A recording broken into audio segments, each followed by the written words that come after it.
Wheatgrass is the base for the springtime display that we're making today on the Scrapbook Showgram.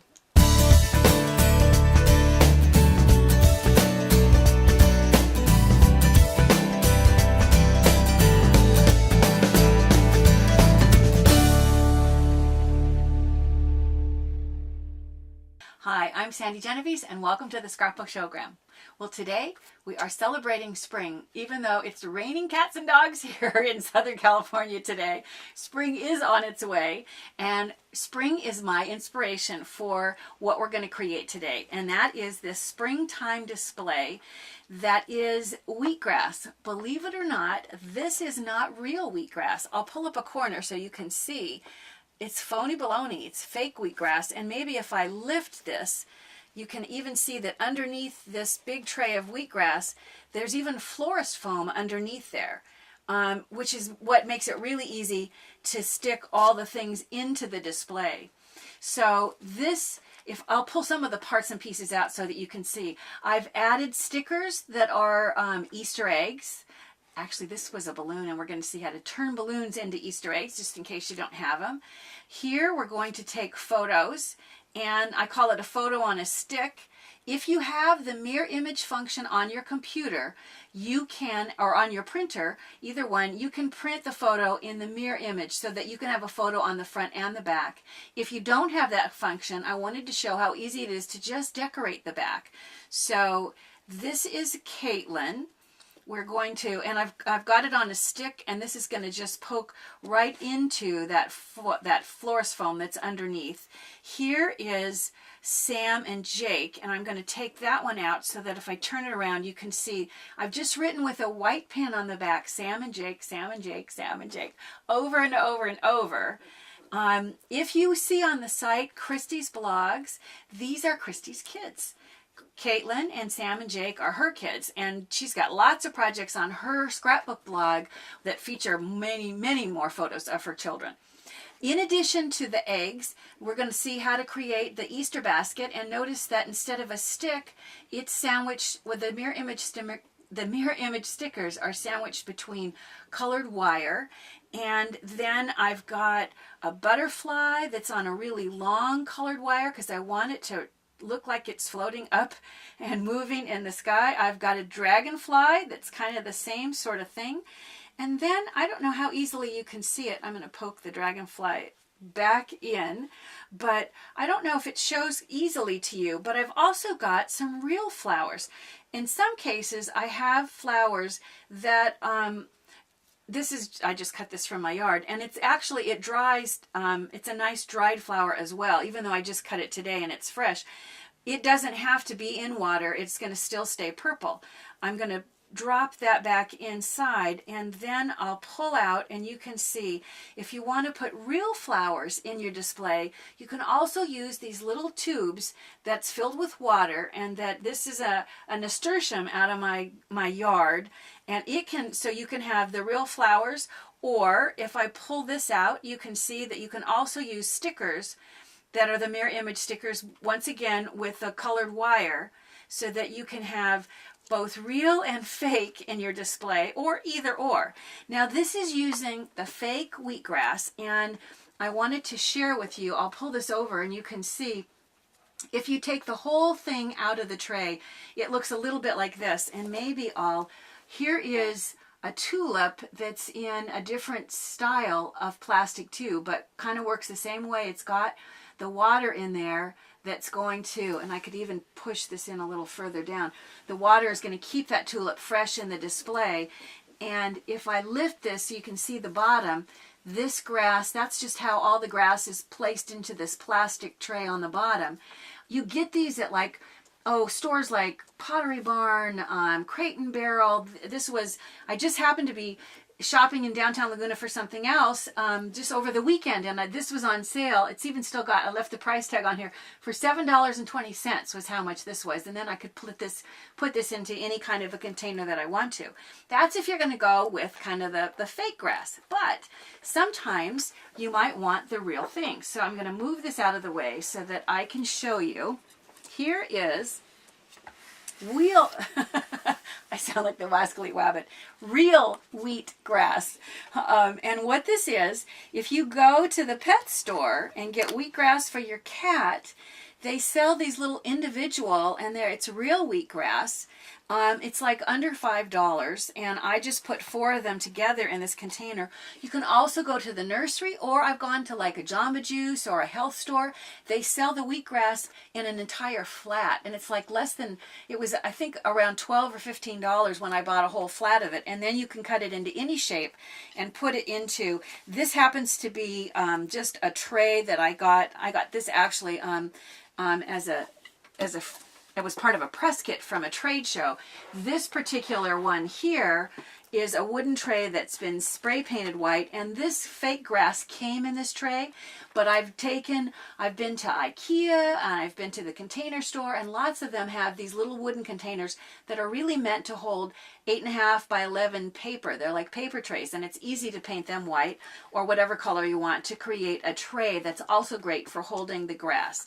If you want to place the flowers inside the grass, all you need to do, I got these, believe it or not, a grocery store by me that sells flowers. They sell these little plastic containers. So if you're buying enough groceries or enough flowers in the store, sometimes they'll just give these to you for free. But even when they charge for them, they're only a dime. So 10 cents each for these. You fill them with water, and then you go ahead and you can snip the flower off or leave it tall, and you go ahead and put it inside, and the water's in there and holds it, and then it allows you to just place it into, or in this case, to poke it all the way through into the floral foam, so that all of the flowers that you see in this particular display, these are all real ones that have come out of my garden that actually have the water in the tube. All of those. So it's a fun, fresh display. Now, in order to make room for us to see how to do the photos and all the stickers, I'm going to move some of this stuff. So give me just a second. So here is the display that we're going to actually work on today, because I think it's fun to be able to display the photos in some untraditional ways where you get to share them and see them more than just in a scrapbook. So I'm going to move this out of the way so that we can look at how to create these elements. And we'll start with putting the photos onto the stick. What I've done is I've gone to a coffee shop, a bakery shop, and all you need to do is when you buy, the baked goods or the coffee, you can get an extra little stir stick, a wooden one, and then here's one that I haven't done yet. I'll go ahead. It will poke into the florist foam easier if you snip it. And you don't even need any special, I thought I might have to get my garden snips out, but no, it works. That it's thin enough that you can just create a point just with your scissors to create the base, or what's going to be sandwiched in the middle. And then I'm going to take the photo of Caitlin, and I'm going to put adhesive. And what I find, I want to cut the 2 layers together. And the way that's the easiest way to do this, the stick is going to go about halfway up is all that it needs to go. So I'm going to put adhesive around here and behind the head. And if I hold it up to the light, I can see, all right, the head is up there, and I'm going to put some extra adhesive on some other areas that aren't going to actually be stuck. And I'm going to go ahead and place this onto the backing paper, push it down, and then I'm going to go ahead and cut this out. So I'll start, it would have been easiest if I had lined up the bottom of the photo with the straight edge of the paper. But that would be too easy. As my dad would say, that would be cheating. And then I'm going to go ahead and I'm just going to trim around little Caitlin, Christy's little girl, in the photo. And I'm going to actually trim around the chair as well. All right, so I'll just continue cutting out the base of the Adirondack chair that she's sitting in. And now you'll be able to see the reason that I wanted to put some adhesive. I've trimmed off the adhesive that was on this outside edge, but it held it together long enough to get the 2 shapes, the pink paper and this, to match, and everything it lines up. I'm going to leave, remember I put adhesive behind her head, so that's going to hold it together long enough for me to open this up and place adhesive any place that it sticks out. And I'm even going to get this one little on the top of it's the arm of the chair, both sides. So I'm going to go all the way up in there, and then I'm going to take the wooden skewer and I'll place it, you know, roughly in the middle, and then I'm going to put more adhesive on the top of the stick, and then go ahead and set this back down. If there's any place up above, like the chair, I can open this up and I can add a little more adhesive on the top as well. So that will hold that together. And you end up with a photo on a stick, which is really kind of fun. And then for the back decoration, all I did was just put any simple pattern. I used a tiny, just the skinny end, and I'm going to do a few of these so you can see. I'm just putting hearts that I'm going to go back, and I did some pink ones and some red ones. You want to do more than this, but I'll just do a few to give you the idea. And some of them should go one direction. You want them to go sideways. You want it to look like a random pattern. And then I'll go back with the green, and I'll just add a little stem and a leaf to each one, so that I'm just creating what sort of just looks like kind of a spring-themed background paper. You can see if I turn this, I'll set this down and turn this around so you can see the back of the finished one, how it's gone from just a few designs to as much design as you want to put on the back there. And in fact, I'll leave it so that you can see the one that when I did Sam and Jake, I'll turn this around and you can see from the front, here is Sam and Jake, and I just used the shorter stick and hand wrote Sam and Jake, Sam and Jake, Sam and Jake. So it's very simple to create back. It's gone from just a few designs to as much design as you want to put on the back there. And in fact, I'll leave it so that you can see the one that when I did Sam and Jake, I'll turn this around and you can see from the front, here is Sam and Jake, and I just used the shorter stick and hand wrote Sam and Jake, Sam and Jake, Sam and Jake. So it's very simple to create background paper in case your display is going to be on a table where you're going to be able to see both the front and the back, and if you don't have the mirror image function on your printer. Now when it comes to the other elements, let's look at some of the things that I did with wire. We're going to, because it's getting close to Easter, I thought it'd be fun to have something where I showed an Easter element. So here is a sticker, and I'm going to pull it off. And there's a couple of places that I want it to, it's got a nice little cutout there. But before I actually pull it off, let's get the wire ready. This is just a thin gauge wire. It comes on a spool. You can get it in a craft store, in the jewelry section. You can also go to a hardware store, and I only need this to be, oh gosh, about this long. However, see how it keeps wanting to curl up? There's a tool. This was actually given to me by Carol Duvall when I was doing a segment on her show, and I was using wire. She said, I know, if you haven't seen this, it's so cool. You just slide it along the wire, and it takes out the bend, and it straightens it out so that it makes it much easier to work with. So now, instead of it curling into a nice tight little thing, I have a much easier piece of wire to work with. The scissors, it's thin enough that the scissors will cut it no problem. And now I'm going to, I think I'm going to find something to set this on so that it will show a little better than my cutting mat here. Now I'm going to take my sticker and I'm going to peel it off. I'm going to turn it over so that the sticky side is what's exposed. Then I'm going to take the wire and I'm just going to place it right in the middle. And I'll use my tweezers to pull the second one out.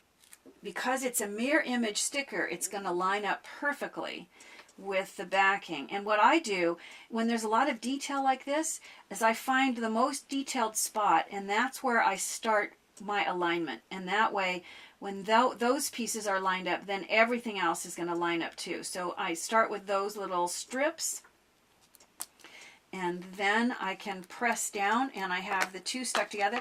And I can see I really don't need this to even be this long, so I'm going to trim more of the wire off. And then I have this nice little basket, and I'm trying to see where I can put it here that you can see it. So you can see how easily that just is going to sit into that wheatgrass. Now let's talk about how to convert balloons into Easter eggs.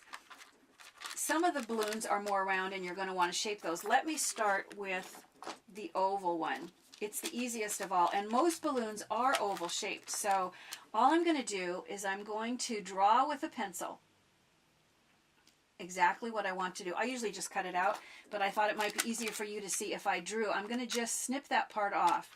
First, I'm going to take my wire, and I'm going to take one of the other balloons, and I want the portion that's what would you call that? The tied end of the balloon is going to be at the top.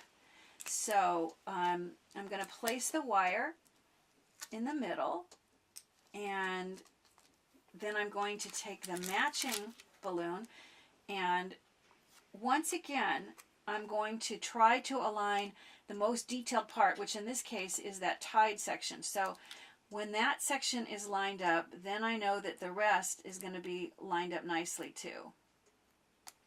So I'm going to stick the two together, which is going to make it easier to work with. Now you can see my pencil mark. I'm going to go back with the scissors and trim off that tied section of the balloon to get what just really looks like a nice little Easter egg.